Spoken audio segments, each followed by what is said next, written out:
I like how I become the champ. And not only does my belt get to not exist in a few weeks, but I get to get made fun of it afterwards. Just win. Just win. Just win. It's that easy. Just win. Just say the right word, just win. Exactly. It's that easy. It's that easy. And you know what's also that easy? Starting a podcast. Welcome to the XWF Podcast. I'm Ned Kaye, and I typically don't do the introduction. So let's throw it on over to the guy who normally does that, Vinny Lane. I can't speak. Fuck. Are you done? Yeah. Your mic is Okay, you actually can really low. Oh, there you go. You can hit record now, Gator. Hey, everybody, welcome to the XWF Podcast. It's your boy, your lover boy, like Freddie Mercury always wanted. Vinny Lane, right here alongside his three amigos, Gator from across the pond. Gator, say hello to the world. Hello. It's my birthday today, and none of you said happy birthday. I didn't know that. Happy birthday, Gator. Thank you. Oh, good job. I mean, I guess, I don't know, your Gator, it was probably yesterday. Oh, yeah, 2 hours ago, technically, yeah, but still. Yeah, so screw that. Like, whatever. Nobody celebrates the day after their birthday. Nah, fuck that. So true.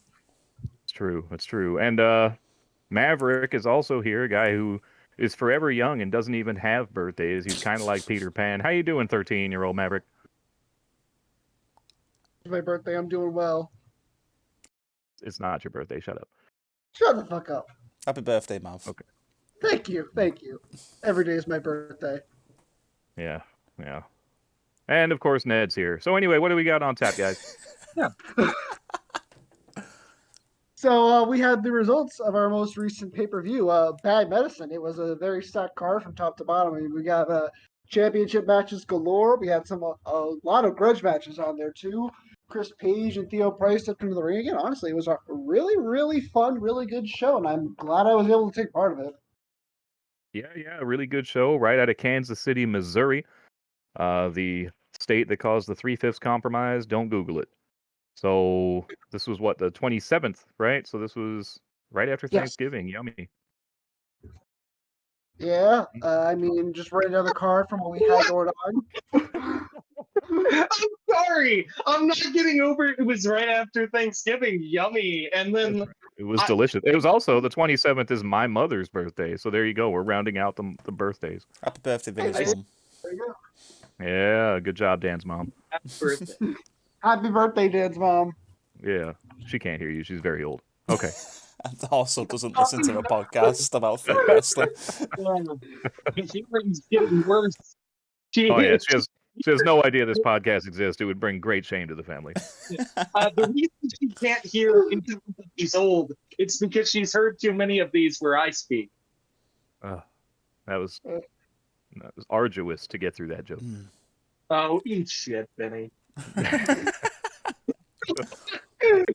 I have to hear so many your mom jokes talking about sucking on my mom's teeth. I make one joke with a setup and a punchline, and you roll your fucking eyes. Go play Castlevania 64 and get dead to a skeleton. I'm not interested. Okay, let's talk. Is my webcam on? Is my camera on? How'd you know? Oh no, it's playing. He's using his feet for the N64 controller. That's how it was intended to be used. This sucks. Thank you, man. All right, getting into what we have going on, I'm going to quickly run down the Bad Medicine card. We had Elijah Martin and Lexi Gold. Two lovers who broke up. And Elijah Martin's been spending the past few months trying to stalk Lexi Gold. They are finally going at it. We have the Ringmaster versus Emmanuel Demonstra in a number one contenders match for the television championship. We got the Grand Poobah, Bobby Bourbon, making his return to the ring, going up against Mastermind in an Extreme Rules match. Edward facing off against the winner of the Anarchy Championship Tournament, number one contender in a Ruby in a ladder match. Buster Gloves goes up against Peter Vaughn and Finn Kuhn. And the tag match titles get defended between Angelica Vaughn and John Madison Jr. versus Atara and James Raven, husband and wife, trying to team up and go for the gold. We have Chronicers, Paige and Van Miller, CCPE, teaming up against the Trilogy, Theo, Pryce, and Jason Cashe. So that's going to be a banger of a match. We have Marf, Swaysons, and Isiah Kane going up for the television championship. Chris Chaos and Raion Kido. Then for the Supercon, we have Charlie Nickles defending against Ned Kaye. An Extreme Rules match for the Extreme Championship between Jenny Myst, Goth, and Xavier Lex. And then finally, in the main event, we had Mark Flynn versus Michael Graves in the Optimal Path match for the Universal Championship. So very, very massive card, but it's very worthwhile reading this, honestly. If you haven't read it, what are you doing? Why are you listening to this? I mean, I wrote part of it. Does that count? No. I Oh, wrote, man. I wrote Well, a match. Does that count? No. We'll have to reconvene after I read this entire thing then. Yeah. Just put an intermission card right here. Bum, bum, I'm all caught up. That was good. bum, bum, bum, bum.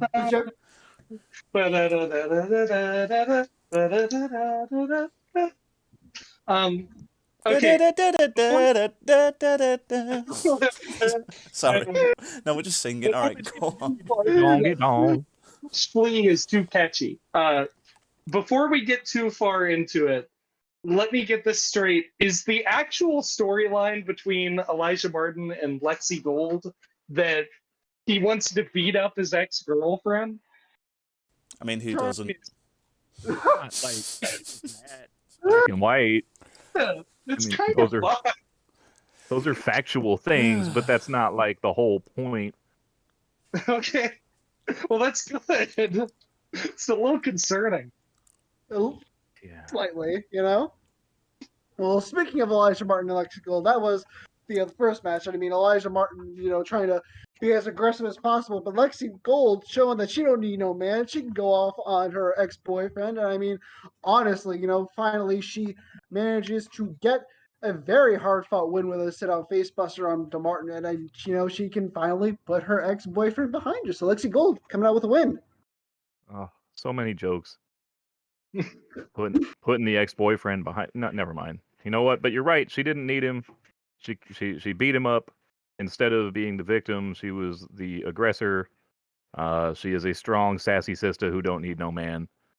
So No, she don't. I'm proud of her. She don't And need no man. looking at our handy-dandy predictions we did last podcast, each and every one of us predicted Lexi Gold to win, so that is 1 point for each of us. Mm-hmm. We are Sweet. all members of the Let's Go fan club, so makes sense. Exactly. I do like Lexi. She's a mainstay on Madness. She's doing solid there. Good work, Lexi Gold. I think this isn't her first main roster, if you will, victory, is it? I'm not sure. Might I be. think it's a first pay-per-view win. Okay, Yeah, that sounds yeah. right. That's probably what I'm thinking then, because she lost at Relentless to Jenny Myst, right? Mm-hmm. Mm-hmm. In the climb a Yeah. tree and roll inside a window match. Yeah, in the peeping Tom match. That's what it was. Right. Yeah. Right. So she went from that to fighting her ex-boyfriend. Wait, who's booking this? We gotta book Lexi Gold better. Can we just give her something? Show. Hey, I think Lexi and Elijah wanted this match. Nobody booked them. They just I know. Exactly. It was their story. She got a strong win, can't ask for much more than that. Yeah. Quite frankly, honestly, I feel like, anytime somebody's willing to work with somebody and actually create an ongoing story, like that's awesome. So I'm glad that they did it. And it's cool that it came here. I don't know if this is the end. It's kind of hard to, in a wrestling situation or an ongoing when these two characters are going to still coexist. Like, is it just done now? Like, do they never mention it again? But for all intents and purposes, I think the story at least wraps up here, right? Yeah. I would imagine so, but who knows for sure? I mean, only they would know. That's right. Okay. What was next? Yes. So moving on, we had Ringmaster versus Emmanuel de Monster in the number one contenders match for the TV title, and I mean, Ringmaster just put on a clinic. I mean, he really put the beat down on Manny and just hit him with the slam of fury and get the quick 1-2-3. So Ringmaster getting a dominant victory, and he is now punching his ticket over to go face Isiah King on the next, at the next possible Saturday. Or no, not Savage anymore. It's going to be Weekend Warfare, as we'll be getting into later. But it's going to be before then. It's going to be at Solstice. No, actually, we're going to be covering that soon. Okay, my bad. It's all good. It's all good. It was a confusing situation, so. And to clarify, it's Isiah King or Marf Swaysons because the TV title is defended later in this show. Oh, this is true. This is true. Forgive me for messing that up. But yeah, I mean, good job to old RM. Demonstrating why he is the ring master, the master and the ruler of the world. I don't know. I always liked Ringmaster. He's pretty dope. Same guy who did what's his other character's name? I can't remember right now. I'm blank. Is it Rampage? Yeah. Rampage. Yeah. I still think he should have used for pick bases. It should have been Ice Train, and Ice Train's partner from the old WCW days when. That would have been better, but whatever. Big Show's cool too. Yeah. Or no, Ringmaster's Big E, right? Ringmaster's Big E. Yes, he is. Rampage is Big Show. Yeah. Just two big bosses. Two big boys. Yeah. You know me, I always kind of defer back to the old stuff. I like pick bases that nobody remembers, just because I think that's great. Taking a look at our predictions, though, everybody had predicted Ringmaster except for Ned K. He went with good old Manny, so unfortunately that is 2 points for everyone but Ned, who is sitting at 1. Yeah, it's what it is. It is what it is. You can't go back in time and fix it, no matter what Shares wants to do. I don't care that much. I can always just predict a match correctly later, as unlikely as that is. Yeah, probably not, though. I mean, well, after the match, it turns out Ringmaster was assaulted by those no good bastards who slid into the ring. Barney Green, Charlie Nickles, and Bobby Bourbon just coming out there just beating the shit out of him. So, honestly, he was just bloodied, confused, trying to, get himself back together, but those bastards just walked right out afterwards. They sent a message. I was surprised that Barney was still a bastard. I've been booking Barney consistently on Madness and putting him in segments and stuff like that, but I haven't spoken to the dude in a couple of months. I don't even know if he's alive. Barney Green has actually been an AI the entire time. He's actually not. If you've checked his roster page fairly recently, he is a Frankenstein. He's a Frankenstein. Yeah. Franken Barney? Yeah, he has bolts sticking out his neck and he uses electricity to move. That's not a joke. That's actually his roster page at the moment. Maybe the energy source for the electricity is barn coin. That's why he's chilling all the time. Loves a bit of barn coin. Well, the next Madness is going to be great. Oh, baby. He's partners with Darren Dangerous on Madness. I mean, they're Team Extreme. Yes, this is true. Oh my god. Does that mean Darren is also a bastard? Oh, one can only hope. They also team with Michael Graves. They also team with Michael Graves. Does this make Gravy a bastard? Maybe. I mean, I don't know. I thought Gravy was kicked out of the bastardhood a long time ago. Maybe he got inducted back in. Who knows? I mean, it's more questions now. Wait, is being a bastard like being a stonecutter? Do you have to team with a bastard, save the life of a bastard? Yeah, you have to be a legacy, right? So you have to get your parents have to have been a bastard. Going back to the Pilgrim days of ye old bastards. Okay. Unshackle the boulder of bastards and put on the boulder of extreme alliance. Hey, they made Steve Gutenberg a star. My favorite bastard. Well, speaking of bastards, we go to our next match, which is Bobby Bourbon going right back into the ring in order to face Mastermind. And I mean, these two went right at it with each other. I mean, going back and forth, pulling all the tricks of the trade, reversing their moves. Mastermind tried locking in the Mind Sleeper, but Bourbon managed to struggle out, and he eventually managed to get the Bobby Bomb off from, and just try going for the pin on Mastermind. Oops, sorry, I can't speak right now. But yeah, It's the Bobby Bomb. yeah, he hit the Bobby Bomb, and I mean, honestly, Mastermind just couldn't get the kick out in time. And I mean, Bobby Bourbon picked up a dominant win, and looking at the predictions, everybody predicted for Bobby. So that is 3 for me, Lane, and Gator, and only 2 for Ned right now. Yeah. I mean, look, Bobby's dominant with or without Thunder Knuckles. Although TK uses a foot DDT for one of his finishers or trademark moves, and I think that's one half of the Rainbow Laser Death sequence. So he's not quite the same without the foot DDT. Because how do you come back from that? No. But of course. Career I mean, move. nice win. Two old vets, 2 old school XWF guys right there. Mastermind, big ups to him. Just couldn't get it done here against old Bobby Bourbon and the Bastards. Where was Barney for this one? Is he didn't come help out? He did not come help out, no. So they think Ringmaster is the bigger commodity. That's interesting. Yes, lots of questions that need to be answered. Maybe in order to combat the Bastards, Mastermind and Ringmaster should create some sort of masterly alliance. Master of the Universe. Yo, I would love that team name. Well, so that was nice.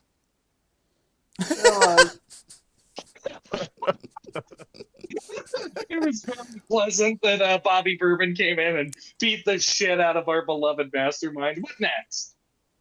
Well, coming up next, we had the Anarchy title match between Ruby and Mastermind. Ruby really pulled out all the stops. Even in her entrance, she dove in from the rafters, riding a banana lime colored parachute. And I mean, she got all the momentum in the world. The fans are behind her, but standing in her way is none other than the strongest warrior, Edward. And the two of them went head to head, just bashed their heads into each other, trying to figure out who would break first. And it turns out Ruby just so happens to become the new strongest warrior as she manages to beat Edward on the big stage. Ruby is your new Anarchy champion. So props to Ruby, big props. I mean, hopefully she holds that title for a while. Ned was yelling something. Go ahead, Ned. Yeah. How many times mad? How many time champion? I can handle this. I can tell you. Ruby is the four-time Anarchy champion. And she did, in fact, hit the spin of Ruby after the win. I popped. Yeah. I'm mad the fuck out. Fucking amazing. All is right with the blue brand. Ruby should always be champion. It's just the way it is. I mean, come on. Everybody loves her. Look, I love Edward. Hopefully we'll get to see him again at some point. Now him and Edwina both have lost their shinnies now because Edwina dropped the 24/7 freestyle belt on the boards to Tommy Wish.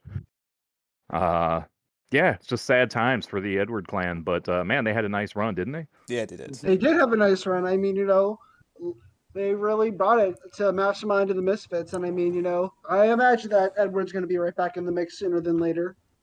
Yeah, I mean, he's a delight to have around at the dinner table. Of course. Yeah, and Ruby, but all the way through. Yeah, Ruby is beloved by all. Yeah, I don't know what else to say. I mean, everybody's happy that Ruby won, right? I mean, I just feel better when Ruby is the Anarchy champion. It fits, yeah. So taking a look at predictions now for the Anarchy champion. Everybody predicted Ruby but me. I tried to confirm for the strongest warrior Edward. It did not work out. So that makes Gator and Lane at 4 points and me and Ned at 3 points. Mm-hmm. All right, so... All right, so going from there, we have the triple threat match between Finn, Buster, and Peter Vaughn. But before then, we actually have a bit of a scuffle backstage as Peter Vaughn tries going up to Buster Gloves, trying to extend an olive branch, a peace offer, but Buster Gloves doesn't want to hear it. He immediately goes sucking right for Peter Vaughn, and the two of them need security breaking him up, and Finn just passes right on by. He decides he is not going to get involved in that, but he just says, I'll be seeing you out there. And, well, sure enough, they all go out there. And this match was quite chaotic. I mean, honestly, it started off with Finn and Buster thinking they could be on the same page, tag team Vaughn, but no, turns out Buster Gloves hits him with a teep kick from behind. It's every man for themselves. And it was honestly just a massive spot fest, and it was really fun to just go through. And, right, honestly, Peter Vaughn went through the announce table after trying to review footage of the match. Finn chased him backstage after shoving a pineapple into Buster's face. There's a lot of fun stuff. You gotta read this match for yourself. But in the end, it looked like Finn was going to beat Buster Gloves once and for all after hitting him with the fatalism. But right before he could go and get the pin, Peter Vaughn hit him with a low blow from behind right into the revenge, and he pins him right in the center of the ring for the 1, 2, 3, and Peter Vaughn is your match victor. Wow. Well, you were very passionate about that one. I was. I put a lot of effort in that match, and it was a really long, drawn-out story. We put a lot of effort into that for both the story and the match. So, just seeing it come to a fruition here was just amazing. Oh, I was happy to see it. It worked out really well. I was just in my mind, I'm just remembering that, you described Bobby Bourbon and Mastermind as like, all right, Bobby Bourbon won his match, let's go. And then we got to this one, and you were like waxing poetic with iambic pentameter. Yeah. No, Finn had good reason to. Mav did. Because it was a really fun match, with all the little accoutrements and somewhat related to the match. Not to cut off anything Gator is probably going to say, but I think I speak for everybody on the podcast when I say, Peter Vaughn's going through a lot right now, and he's just going to be in our thoughts and everything, Yeah. Yeah, for sure. Yeah. This podcast is supposed to be fun. It can be fun, and we can still acknowledge stuff. Good. All right. Yeah, Peter, he's a good guy. I like him. Yeah, for sure. Definitely a hard-fought win for him. And looking at the predictions, so Gator and Lane were the ones to get this right with predicting Vaughn. I obviously didn't have a pick, and Ned was predicting Buster. So that's 5 points for Gator and Lane, and 3 points for me and Ned. Well. Man. Damn, it feels good to be a gangster. Yeah. Well, don't keep that energy for long, though, because we have the tag team match next. And definitely a unpredicted win here coming right up with James Madison Jr. and Angelica Vaughn really bringing it to the Ravens. John Madison Jr. was able to just note that James Raven was not bringing his A game to this match, and he just went and picked them apart. And honestly, was trading spots, throwing crazy haymakers, while Angie Vaughn was, going at it tooth and nail with Atara. And honestly, it was just a really vicious, really massive bloodbath. Eventually, at the end of the day, Angie Vaughn just shoved her entire fist into James Raven's mouth for the mandible claw. And honestly, it looked like there was a bit of a struggle going on. Nobody knows what was going to happen, but James Raven tapped out to Angie Vaughn's mandible claw, and the tag champions retained. The unlikely pairing survives yet again. Yeah, look, at the end of the day, I think people tend to underestimate folks like Angie Vaughn. They see somebody who's not lighting people up with trash talk and zingers and insults and stuff like that. But I think I've said before, Angie's legit. I worked a lot with Angie Vaughn, so it's good to see overcoming the massive deficit that her shithead of a partner put her in. But it's not really her fault. I don't want to hold it against Angie or anything. I think she did a fantastic job with dealing with a mindless numbskull who did a 15-second promo just to show the world his ass. But good job, Angie Vaughn. I'm glad that she was able to parlay this defense and keep the tag straps, and it took her all the way, if you observe the XWF website today, to the Star of the Month for November 2022. Also, Mav, you gotta feel like nostalgic or something about seeing someone put a whole fist in the mouth, haven't you? The whole fist. The whole fist. Just a little bit. Maybe just a little bit. Shout out to John Samuels. Yeah, with the best RP in the fucking world. Could you include that Simpsons clip of Bart sticking his whole fist into his mouth, like right here? Yeah, okay. Okay. That's going to be the second Simpsons clip this show, so let's see how many more we can get. All right. I guess we need a couch intro at the beginning. Oh, shit. Just like awkwardly Photoshop our faces over their That's right. heads. Oh, The podcast. I'm gonna get hit by the car. Oh, man. You guys think I'm a lot better than I am. We just like challenging you. know That's how all. good you are, Gator. Well, taking a look at the predictions, Ned was actually the only one who got this right. He was the only one who believed in Vaughn and Maddie. The rest of us only believed in the Ravens. So it is now Gator and Lane at 5 points, Ned at 4 points, and me at 3 points. So yeah, good job, Ned. Oh, thank you. Second, When the Lane first loser. Yeah. Whenever Lane isn't sucking on my mom's teat, I can actually come up with a good prediction. You were really upset about that. I don't do that, Mom. I like talking to my mom. Well, this is why I let her keep custody of you.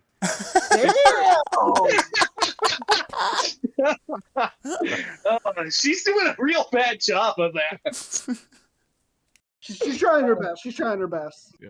Well, she is in Alaska, so like that. Her best Like is she's trying that hard. She's trying her best from several states away. That sounds like somebody who said, "What's the farthest I can get away from this kid and still be American?" Exactly. Oh. Holy shit! Oh my god. I didn't know it was that bad, Ned. I'll shift gears and make fun of Maverick instead. I didn't know your life was that bad. Oh, it's pretty. I have a good humor about it. I just I get kind of mean sometimes. I'm sorry if I sound that way. Oh, Yeah, it said he's just gonna go back to all reliable. That's all good. most depressing podcast we've done. Mm. And it's because of me for some reason. Let's talk keep about- going. Can't imagine why. Let's talk about Mav's hot sister instead. Oh Yes. yeah, how is she? I hate this.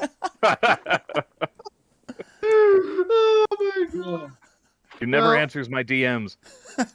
Fuck dude. God damn it. We go to our next match between the CCPE, Connor, Chris Page, and Bam Miller versus Theo, Pryce, and Jason Cashe. So, I mean, honestly, yet another fun match. I mean, you already know what this is going to be like for the start of the bell. I mean, as soon as it rang, all four guys just went after each other. I mean, Cashe and Bam just fucking hate each other's guts. They were fucking beating the holy hell out of each other. And I mean, Page and Pryce, two bitter rivals who hate each other just as much, if not more, than Bam and Cashe. And I mean, it really takes a while for order to be restored here. And I mean, it's just a matter of experience and, determination to win at this point because, I mean, all four of these guys, very skilled. Bam really brought it this cycle, and I was actually really impressed with what he pulled off. And I mean, of course, Cashe lived up to, his caliber of work. Same with, and I mean, Theo and Page both contributed on their ends as well, obviously. But yeah, it really definitely came down to Bam and Cashe. And I mean, it just went back and forth and back and forth. I mean, there was a lot of very close kickouts, a lot of near falls. But at the end of the day, the unexpected happened, and it was none other than Bam Miller getting the victory over Theo Pryce with the Miller time. So, I mean, he is living the Miller high life right now as Yeah. CCP has picked up the victory. Oh man, Bam Miller genuine draft. He got it done. I He want to did. point out because Cashe and Theo, they came out together to the Fugees, which is weird. But Paige had to come out to his own song. Mm. You know, I mean, he left. And by the way, I don't know who the Scorpions are. For the Rock You Like a Hurricane YouTube video that we used for this, it seems like a Scorpions cover band with Dresden as lead singer. You like a Scorpions. I hope we use a different one next time. But yeah, good job. Miller time. That's all we all wanted. We all know that there was a thumb on the scales for this one because we wanted it to be Miller time. Mm-hmm. But Paige Speaking of Miller and time, Pryce, you know, they have a podcast together. They know each other way too well. They equaled each other out. Jason Cashe just couldn't get it done against Bam Miller, which is unfortunate. Cashe is in a bit of a slump, but he'll be back. I know it. Yeah, of course, absolutely. of course. Speaking of Miller time, Gator and Lane were the ones who believed in Miller time here as they voted for CCPE. Ned and I voted for the trilogy, and it's now 6 points for Gator and Lane, 4 points for Ned, 3 points for me. I'm just really falling behind here. I feel really sad now. Damn. Well, we go to our next match between Marf Swaysons and Isiah King, last man standing for the TV title. And I mean, obviously, Isiah King bringing it as much and even more than a champion of his caliber can represent, as Marf is trying his best. You know, the two of them circling, tying up. And I mean, you know, King was just really trying to outclass him as much as possible. And I mean, you know, Marf, though, he was given as good as he got, you know. He was circling out, elbowing, you know, kicking, punching, clawing, trying to stay in this match for as long as possible. And I mean, ultimately, though, it just went right back towards the end with Isiah King managing to hit that good old-fashioned guillotine of destruction. It's a really protected move now at this point, I have to say. But yeah, I mean, Isiah King with another dominant defense of his championship. And I mean, he doesn't look to be letting go of that anytime soon, though. Well, we'll see what happens with his next test coming up soon. Well, yeah, and we know that's going to be potentially against Ringmaster, who won the opportunity earlier in the evening. Isiah King out here getting it done. Way more charismatic and interesting than his ring entrance would suggest. Yeah. So. Damn. I mean, you know, sometimes when you're all business, you just walk to the ring, and that's just that. So, True, I mean, true. it's not exactly lighting the world on fire, but he's just focused. He's very focused. Mm-hmm. I don't know. Was anybody really surprised? I mean, I feel like everybody was on the Isiah King train. I mean, Marf is the kind of guy who will throw a monkey wrench into anybody's business for sure. But I think everybody probably thought the champ was retaining here. I mean, the guy's just on fire. Yeah, he's unstoppable right now. Yeah, everybody predicted King to win. You know, sorry, Marf. I mean, Marf will be back in the thick of things. I mean, you know, he's been having a lot of really big matches, and I mean, you know, he's been living up to things as well as he could. So, I mean, he seemed to be talking also about other big plans that we'll be seeing a little bit later on into the show. So, I mean, maybe we'll be seeing more of him soon. Marf is the kind of guy who has shown himself to be capable of really kind of being in that spot, right? Like, he can take on anybody. You know, he's never held the big gold or anything, but he's held a lot of titles, and he's won a lot of matches, and he's been really close with a lot of big names and stuff like that. So, I mean, anytime you see his name on there, it really it makes it hard to make a prediction, but of course. You go. Definitely someone you can't really afford to overlook too much, you know? Otherwise, he'll just come out of nowhere and surprise you. Yeah, absolutely. I mean, it's not like his last name is Kaye when you could just overlook him completely. Exactly. No comment.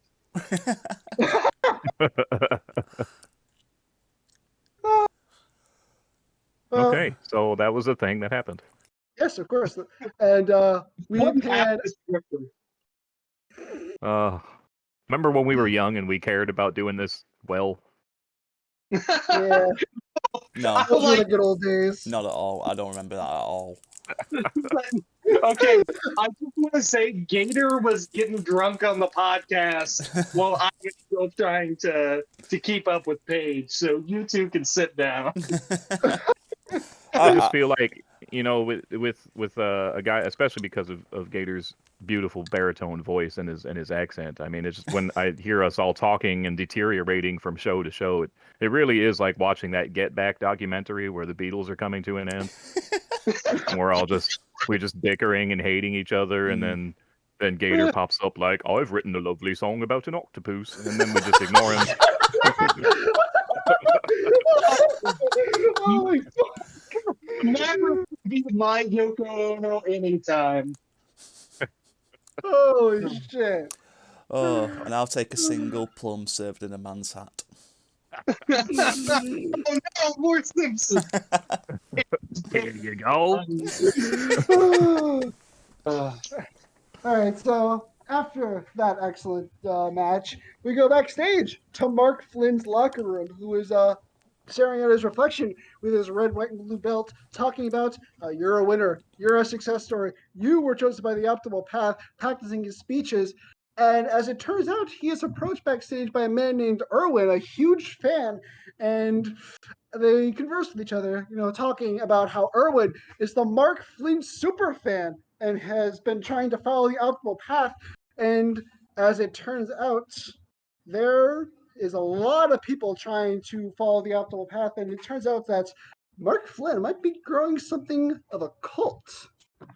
So, I mean, Beware of marks. Jesus Christ. I hate this. I love it because I can hear Gator's eye roll, and I can hear Mav hate that he laughed at it.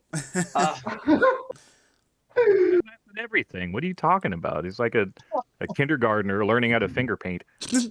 Pretty much. Pretty much. Oh. I like how in lieu of admitting I said something he found funny, he would rather equivalent himself to a kindergartner. That's absolutely correct. I agree with that. I equivalated him to that. You're right. Yes. So, anyways. Oh, Mark Flynn. Great job. I love Mark Flynn. He's a Universal Champion. He's all Who right. doesn't love Mark Flynn? It's fine. Look, his bits. He's one of the only guys who's just doing bits for like just absolutely no reason other than just to entertain himself, and I love that. Pretty much.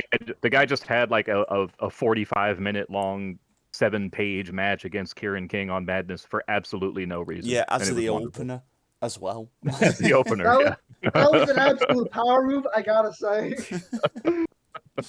Comes in, has match that lasts the entire show, opens the show, leaves. Yeah, it's the same show that had a 15-minute time limit draw on it as well, and someone went for 40 minutes. Well, that's why they had to get some of that time. That's fair.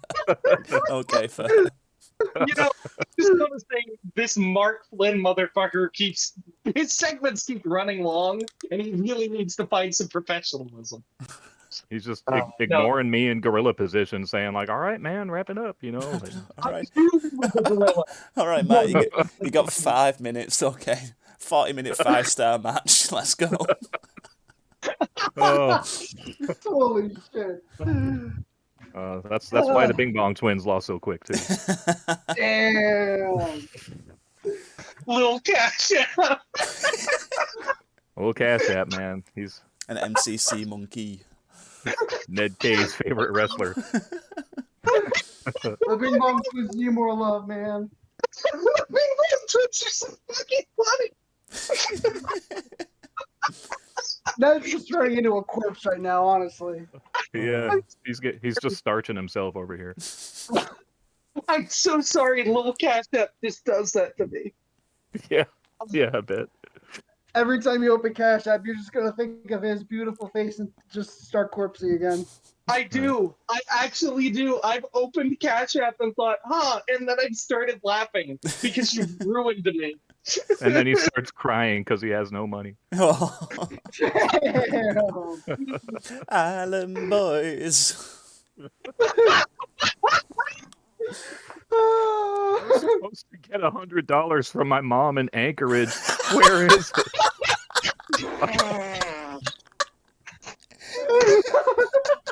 Oh God!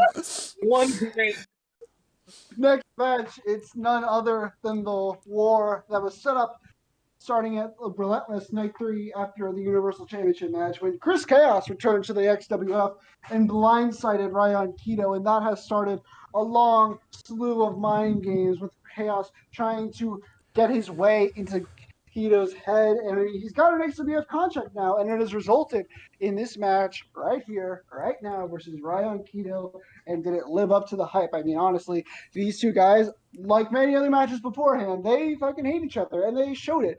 I mean, Chaos tried continuing squirming his way into Kido's head, though, throughout the match. I mean, trying to use mind games, attacking the leg, really trying to take away Kido's momentum.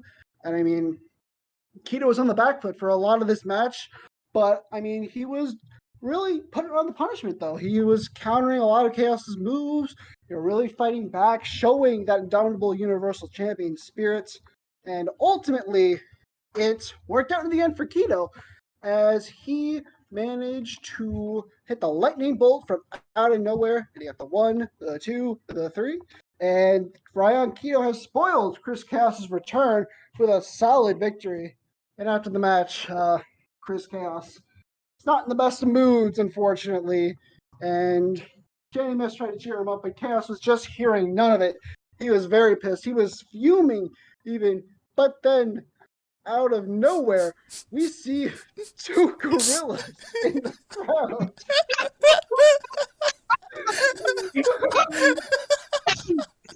I read this segment. I read this fucking segment, and I just my face just fell into my palms. I'm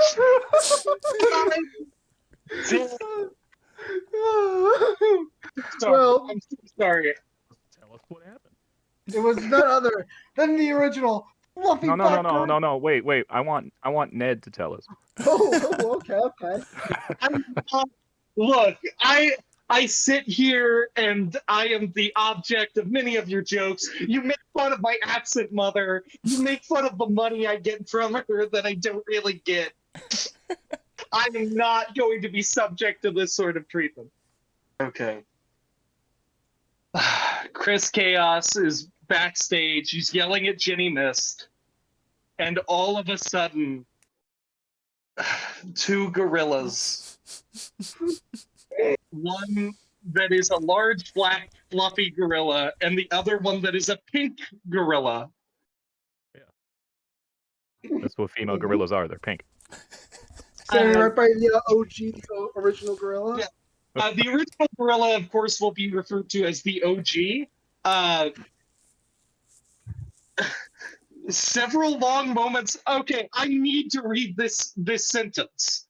Several long moments pass with tension as thick as mid, and I assume they mud. Finally, it's Myst who can't take the silence any longer. Enough of this dumb shit. Fuck you, monkey bitch. Hi, Theo. You came at a wonderful time. That's what she said. Hey. Okay. Pryce to the podcast. We're just making Ned bend the knee here. Yeah, they're making me kiss the ring. I'm really upset about it. What'd you do? I have to read the fucking gorilla portion of Bad Madison. You, Theo. That's awesome. This is great. Okay, so it turns out that it's not a real gorilla. It's Vinnie Lane and Roxy Cotton. Oh my god. Who could have predicted this? Who could have guessed? Who could have ever predicted that this was all Vinnie Lane's bullshit? Who could have potentially mentioned this in a match prior to one with a literal gorilla? Truly, this would have required fucking Aristotle. I really know what your problem is with gorillas, man. Like, what do they do to you?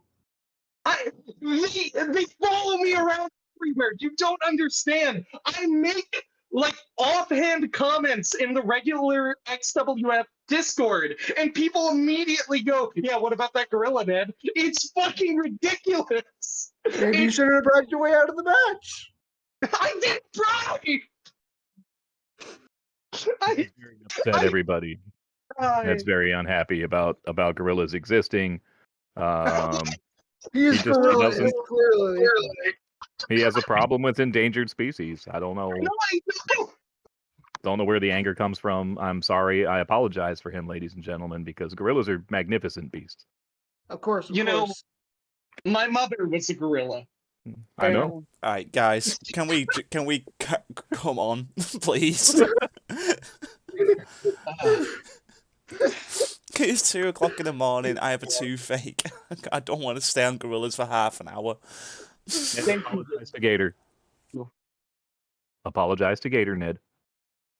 What? Fuck you. Eat shit. I'm not apologizing to Gator for something you put me on. Next All right. You kissed the gorilla with that mouth, Ned? No, Quite literally. I'm not.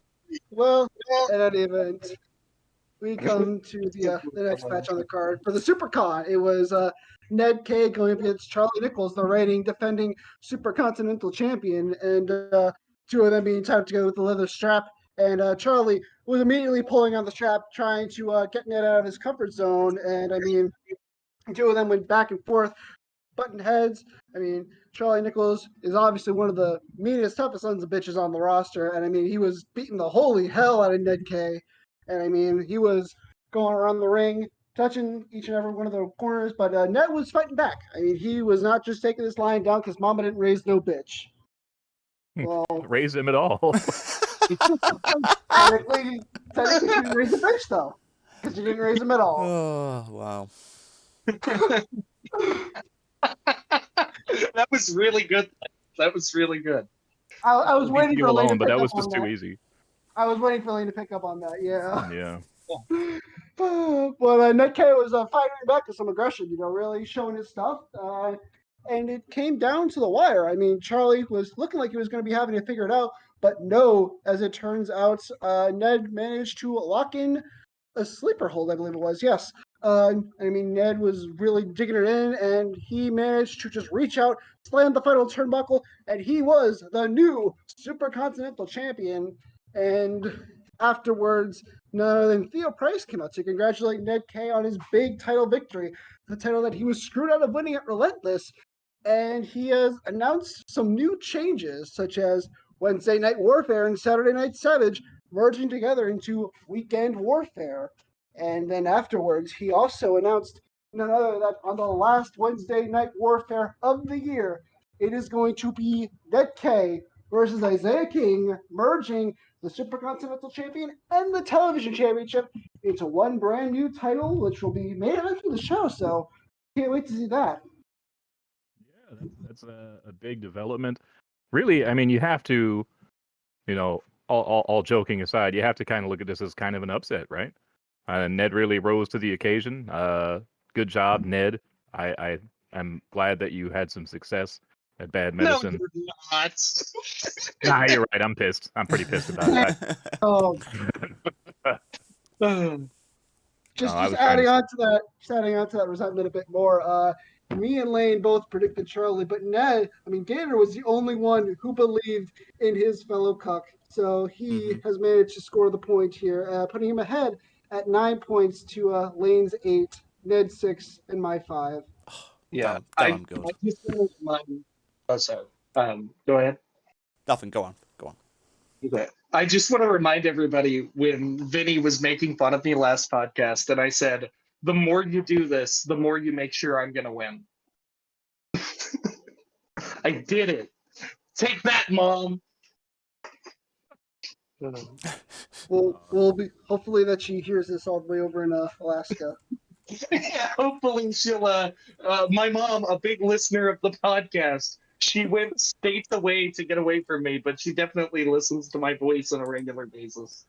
Well, I got a surprise for you because we on the line right now. We have Janine from Juneau. Whoa! Hi, Janine. Hi, Janine. Just kidding. She didn't want to call. Okay. She said no. What's the next match?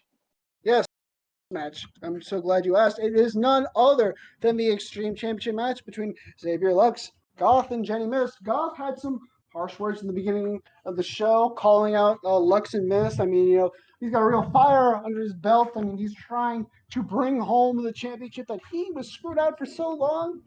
You know how many matches Goth had for the Extreme Championship that was turned to a non-title match at the last moment because they lost the title before they can make it to the show. He is hungry for that belt. And, it was a very brutal carnal affair with weapons all over the place. I mean, Jenny was trying to be the opportunistic little shit heel all the while, picking her spots. But Goth, he was really trying to bring it. And I mean, Xavier Lux, too, also trying to bring it. He was, trying to show his stuff. He was really coming at it with a fire that could equal Goths, too, honestly. I mean, they were going out with European uppercuts. They had trash cans on the outside of the ring with weapons that were being brought into the match. It's really hectic, really chaotic, but it was a really fun match, too. I also recommend getting and just reading this. And at the end of the day, Jenny Myst managed to sneak out of there with the title victory as she managed to pin none other than Goth himself.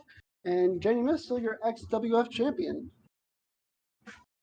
Really impressive showing here from Jenny Myst and everybody, honestly. Xavier Lux, in my opinion, was real close to taking this one.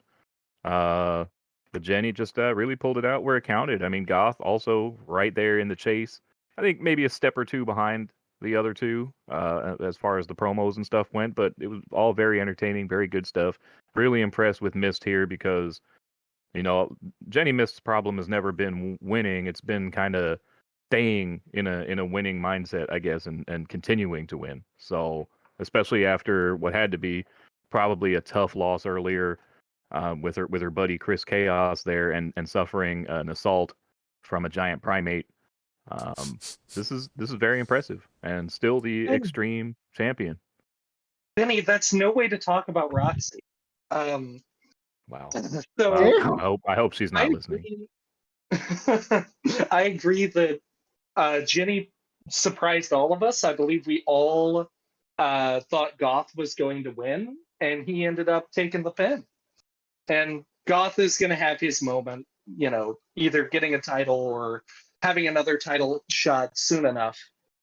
I mean, sometimes timing is just everything, right? I mean, dude came looking for that belt a couple of times already that he probably should have won it, but circumstances beyond his control prevented it. And then, he just walked in here and couldn't overcome what Myst brought to the table because, Myst tends to turn things up when the lights are brightest, and that's what she did here tonight. So, yeah, really cool. Very happy to see Jenny Myst retain.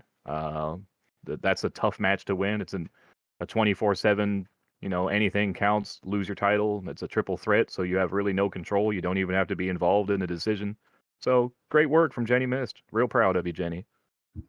And, I have to imagine that Goth and Xavier Lux are still going to be right in the thick of things in the hunt for some gold, either now or later, I mean, they really brought it here.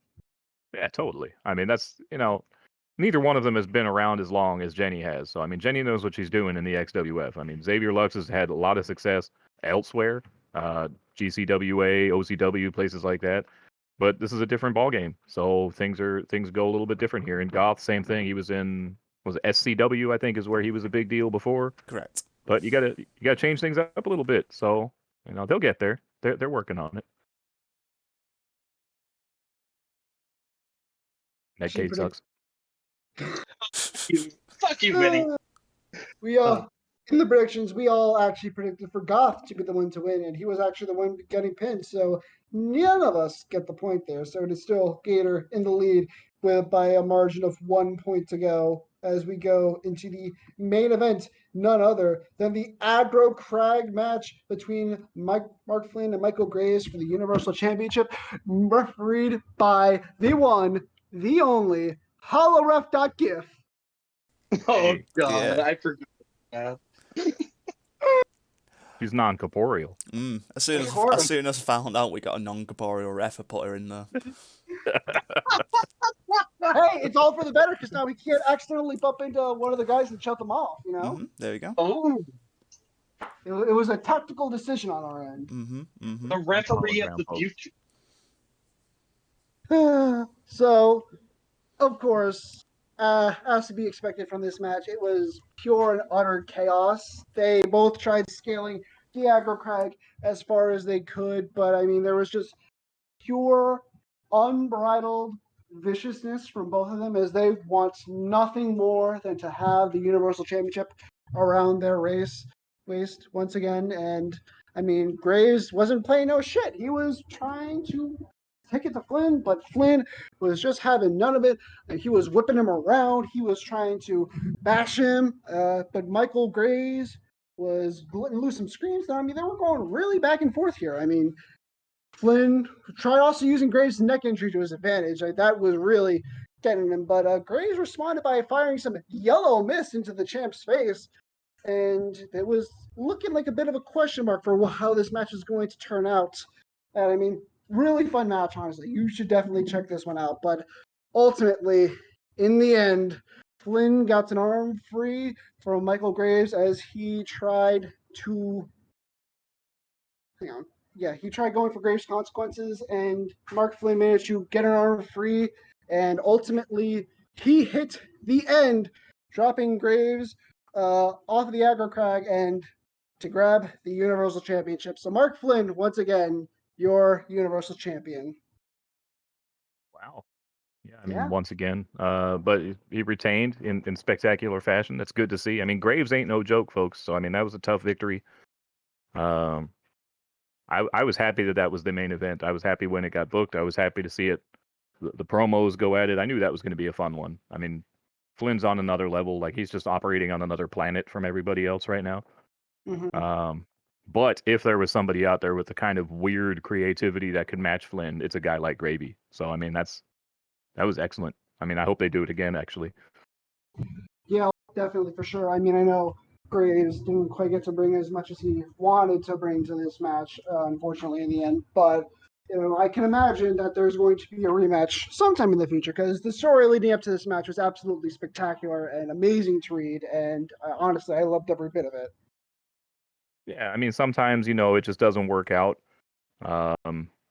Everybody's not always at their best, I suppose. But it was still what we got was still, it was obvious what it could be, right? So, I mean, it was still very well earned. It was still something that nobody looked at that and thought like, oh, that guy shouldn't be there, right? So, I mean, it made perfect sense. And that's honestly when you're a guy who's writing primarily like funny stuff, a lot of times people just sort of blow it off, right? But nobody blows off a guy like Gravy. Yeah. So well done to him. It'll happen again. I think I've done myself hoarse saying that, if Gravy ever really, really wanted to, he would be the top guy in the company. So I stand by it.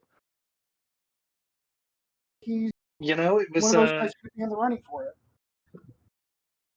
It was a main event caliber angle, and I think you got just about everything you could want out of it.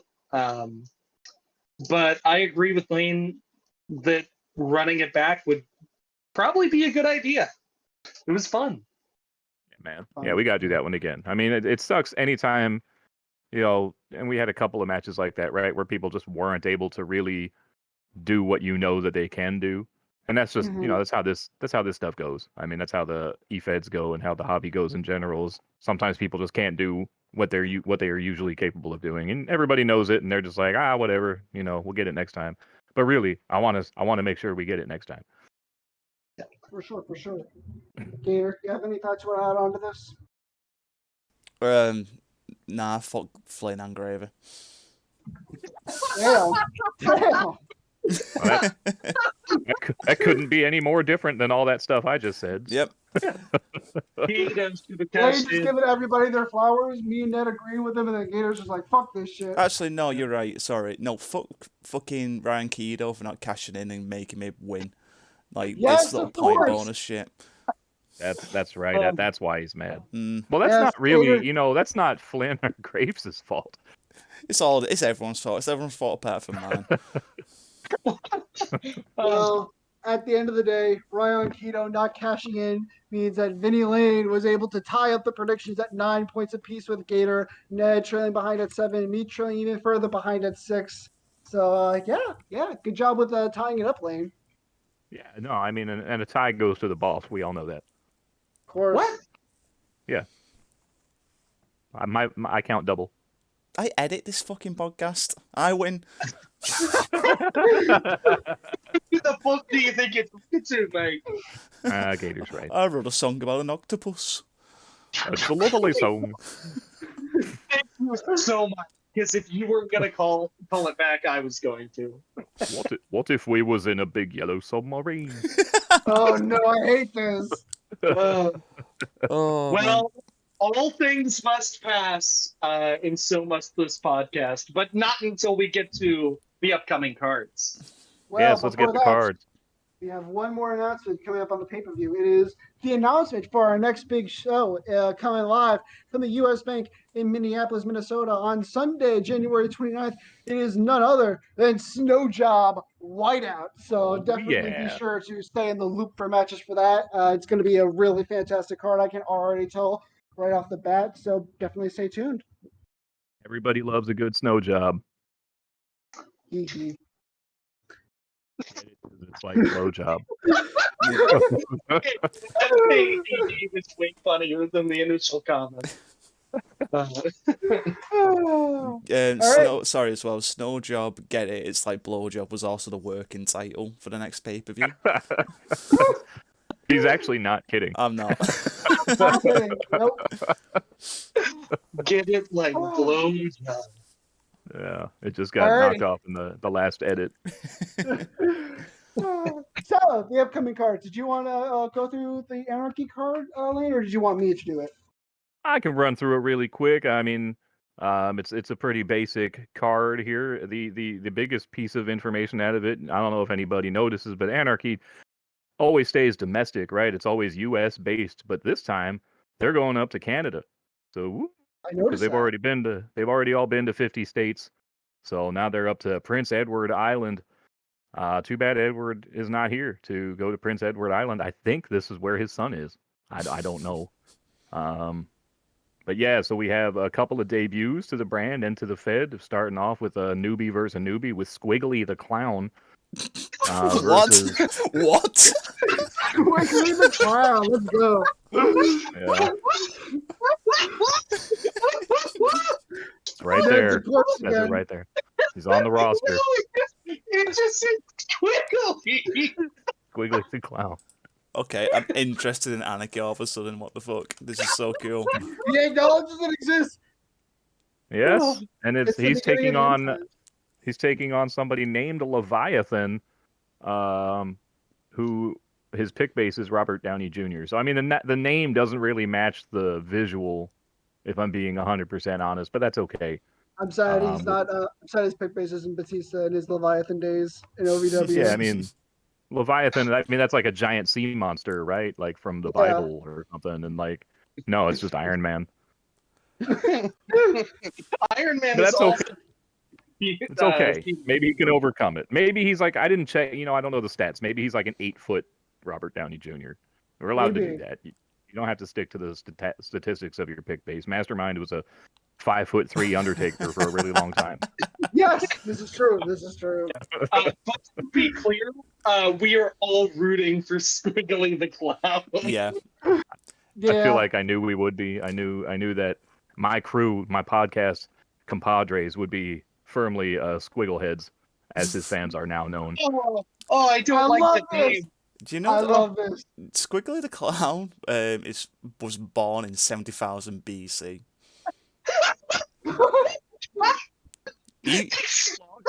Older than Edward. He might know Edward. Maybe. New Anarchy lore, fresh out the pipeline. Yes. Man, I don't know. I was only one match into the card, and we just lost it. Yeah. After that, we have Afria Adler taking on Gina Van Ziel. They're both not total rookies, but they're pretty new. So they're going to clash. That'll be a fun one. It's a submission match. Another rookie, first time out on the brand and in the XWF at all, Major Young, I assume, or Zhang, I don't know. taking on the Jessica Anderson. So that'll be a fun one. And we have a last man standing match with Jason Cashe taking on Lord Rab. So that'll be cool. They have a lot of history together. Rab tossed Jason Cashe out of the Contenders Battle Royal on the last edition of Anarchy. So they have a little bit of business to handle. Of course. We have HGH taking on Mastermind in the penultimate match of the evening. And then in the main event, brand new and four-time champion Ruby, teaming up with the returning Latina submission Machina to take on the Thugs, JB and Tommy Wish, in a nice tag team affair to close out the show. So I mean, it's a fun card. It's relying heavy on some unknowns, but I think it'll be good. For sure, I agree. I mean, honestly, a card with Squiggly the Clown on it cannot be going wrong. Yeah. I mean, I shouldn't have even put him in first because how do I beat that? No. Yeah. Like he needed to be further down the card. How'd you not put him in the Not main fair to all event anybody else. immediately? Like, I think every time he's not on screen, somebody should be asking, "Where's Squiggly?" well done. That's the 5th Simpsons reference I'm gonna have to put in. We're gonna run into trouble with Matt Groening, I think. He's gonna personally punch me in the face. First thing I'm gonna do tomorrow morning is punch Matt Groening in the back of the head.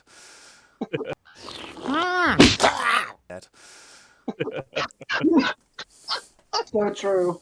But Right. what we have after Anarchy, so on the 17th is Saturday Night Solstice. So I love it when we get to have the themed shows like that. Very well done. I assume this is you again, Gator, with the logo for the show. Yeah. Good It work. was indeed. Thank It you. was indeed.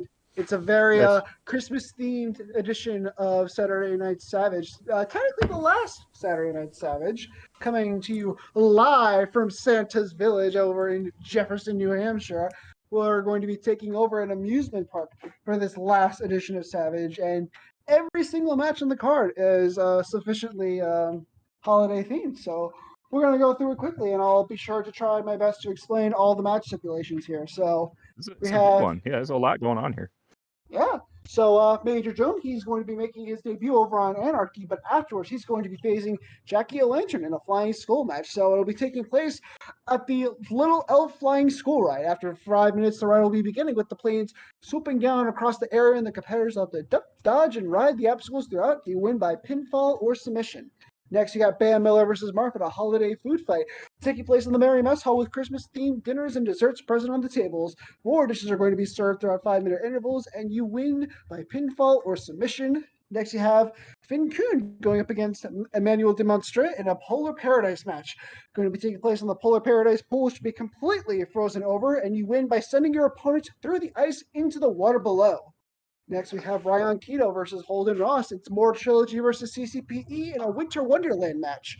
So it's going to be more ice here, as this is taking place in the Ho Ho H2O water park found within the amusement park. It's going to be completely frozen over, caked with thick layers of ice.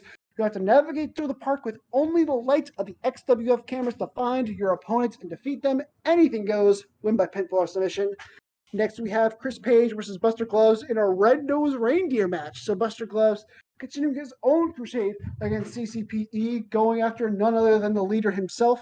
This match will be taking place in the Reindeer Rendezvous stable. The competitors are going to be fighting while surrounded by the reindeer in their stations and can use them to their advantage if possible. Win by pinfall submission. And the next one, this is actually going to be a really entertaining match that I cannot wait for. It is Charlie Nickles versus Dr. Louis DeVille making his return to the XWF in a rooftop ladder spectacular. So this match is going to be taking place on the roof of Santa's home. Anything goes on the rooftop. You win by shoving your opponent down the chimney. Next, we have the XWF Television Championship. It is not Ringmaster challenging here. I have been told that he apparently wants to save his shot for a later edition of XWF programming. And for now, it's going to be none other than Isiah King defending against both Mastermind and the returning Jerry Vaden, with Isiah King able to choose the holiday-themed stipulation in his first promo. So we'll see what he chooses. Afterwards, it is the XWF Extreme Championship being defended as Jenny Myst goes up against John Madison Jr. in the Santa Sleigh Rail match. So It's going to be beginning at the station for the Skyway Sleigh monorail. Both competitors are going to be fighting to the monorail boards into the station. So they must win by boarding the monorail before it departs and reach up from within the vehicle, traveling at low speeds in order to grab the Extreme Championship hanging on a pole near the rail. And finally, for the XWF Universal Championship, it is Mark Flynn defending against Atara Raven in a Ghost of Christmas match. So it's going to be taking place in Ebenezer Scrooge's old home, in the Great Humbug Adventure. Throughout the match, the Ghosts of Christmas, past, present, and future, will be appearing to haunt the competitors, and you win by pinfall or submission. So that is Saturday Night Solstice, a very sad card, a very fun card, and we hope that you're going to be enjoying this when it drops. Didn't Ebenezer Scrooge live in London though? Well, they brought his home over to here. Oh, like the bridge, because we took the bridge, right, and brought that to the United States. So now we brought Ebenezer Scrooge. That makes sense. No, this is really, really cool. I love all the stipulations on this show. You know, people used to actually make fun of me and say like, "Oh man, like your stuff's too weird." I don't want to hear that anymore because we're just like always just stacking these things up with some crazy stuff, and I'm liking it. I dig all the names that are on here. We've got Jackie O'Lantern and Holden Ross. Both of those guys were brought in as part of the Madness brand, and here they are showing up on Saturday night. Jackie O'Lantern is the reigning Lord of Violence over on the Madness brand, so that's cool. Defeated a bunch of overly AI Chappie robot Cambot drones that almost murdered everybody, but Jackie O'Lantern reigned supreme. Van Miller and Marf, I mean, that's a good one, of course. Finn Kuhn and Emmanuel the Monster. You know, that's got a lot of potential. Raion and Holden, I mentioned Holden already. Holden's a big deal on Madness. He's tearing through the competition. Chris Page, I mean, when's the last time we had Chris Page on a regular show, non-pay-per-view show or non-cross-branded show? So that's a big deal. Him and Buster Gloves going at it. That's going to be a nice, solid match. Same with Doc DeVille. When's the last time we seen Doc? When was Doc's last match? Period. It's been forever. Way too long. Was it last Relentless? Was it? What'd you say? Was it last Relentless? Or am I getting that wrong? I honestly don't remember because he's very, very part-time. But of course, one of my buddies, one of my favorites of all time. So always happy to see his name on the card. Yeah.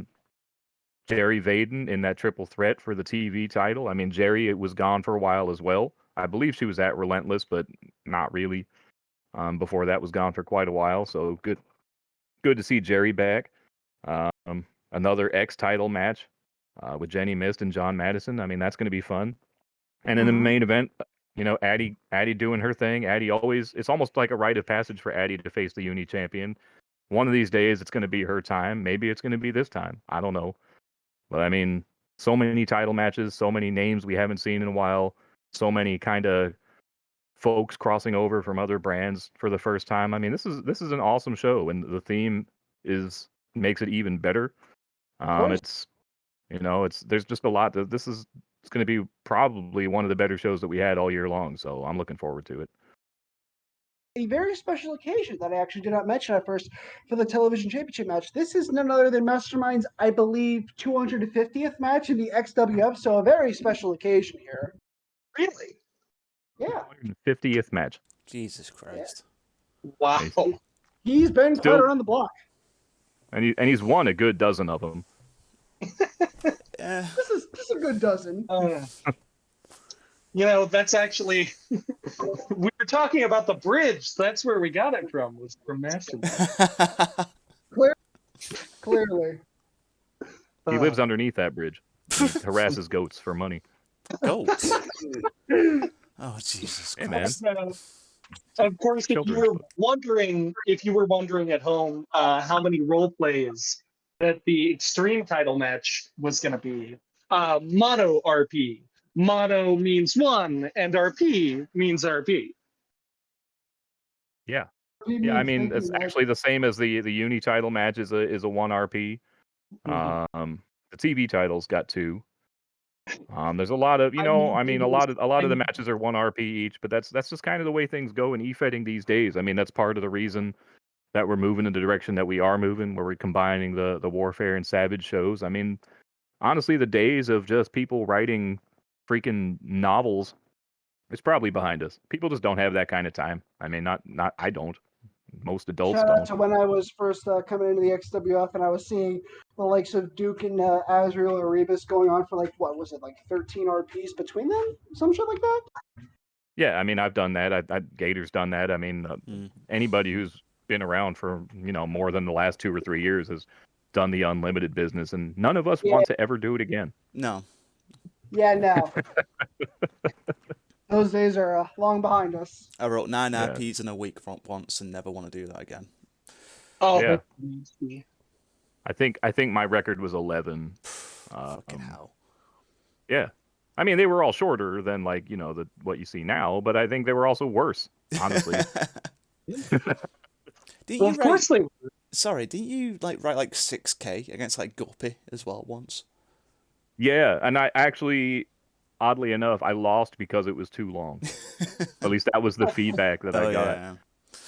I lost because the old owner just didn't like me. But I mean, and Guppy is amazing. And so Guppy is there's no shame at losing to Guppy Parsh, because that guy, I remember reading the stuff that he wrote at me and just thinking oh, this dude's just burying me, he's crushing me. He was amazing. I miss Guppy so much. Guppy, our beloved. Yeah, but the only feedback I got was that I wrote too much. So, Yeah. Whatever. Yeah. So, but yeah, a lot of great programming there. Is that the final show of 2022? That Saturday Night Solstice? Is that it? Is that the last ever Savage? We have one last Wednesday Night Warfare that will be headlined by a chamber match by Smokin' Bob and What a shock. Unification of the Supercontinental and Television Championships, as Ned Kaye will be going up against either Isiah King, Mastermind, or Jerry Vaden. So you'll have to tune in and figure out which one it's going to be. Oh man, I mean there is another program, but this is the last.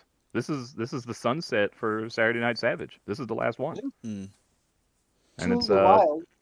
It's done a real good job. I mean, it had a nice run. When did we start Savage? Was it I think it was 2016. Yeah. Around that time frame. Maybe. That's a long time. That's a long time for a show to go.